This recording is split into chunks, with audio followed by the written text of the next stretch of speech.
Nemīliet pasauli, nec to, kas ir pasaulē. Jo, ja kāds mīl pasauli, viņā nav tēva mīlestības. Jo viss, kas ir pasaulē, atskārība, miesas kārība, dzīves lepnība, tas viss nav no Dieva. Tas ir no pasaules. Jēkaba vēstulē teica, ja kāds grib būt pasaules draugs, tas ir nostājies un kļūst par Dieva ienaidnieku.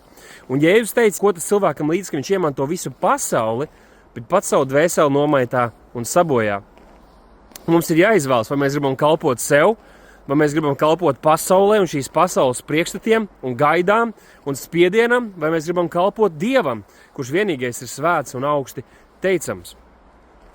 Kāpēc ir svarīgi mums ņemt vērā šīs trīs kārību kategorijas? Jo zem tā mēs varam ierindot jebkuru grēku un jebkuru kārību, ar kuru mēs esam cīnījušies vai cīnīsimies nākotnē.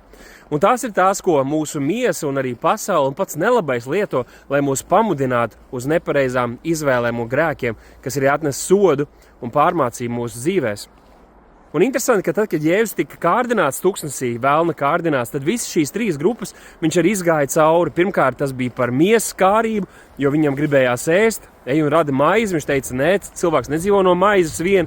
Pēc tam arī viņam rādīja šīs visas pasaules valsts, un vēlns viņam teica, es tev visu to došu, tikai pielūdz mani.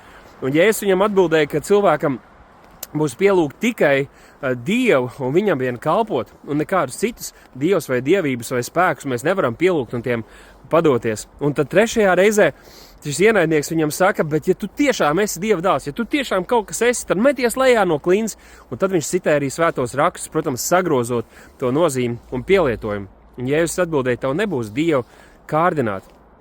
Bet arī mums ir vērts padomāt un paskatīties, kas ir tās vietas. Protams, ka pirmkārt tas ir telefons, tad tie ir draugi, tie ir kaut kādas vides, kurās atrodamies, un kādreiz pat draudzes, kurās tās kārības mūsos tiek barotas. Vēl vairāk naudas, vēl vairāk domas par mums pašiem, vēl lielāks egoisms, vēl vairāk idejas par to, cik es esmu varens un cik visam labi un pareizi jānotiek manā dzīvē. Ir svarīgi izvērtēt mums, vai mēs neesam pievilti. Un kur ir tās vietas, kurās mūsu kārība tiek barot, jo pat iekārošana jau ir grēks, bet tad arī Bībele saka, ka kārība iemetās, un tad, kad tā ir ieņēmusies, tā dzemdē grēku. Tā kā, lai tas kungs mūs no tā pasarga, bet izskatīsim, pārbaudīsim savas sirdis, savas dzīves, lai mēs nebūtu tie, kas viegliprātīgi izturamies pret visām šīm trim grupām, bet dzīvosim svētu dzīvi, jo tam mēs esam aicināti.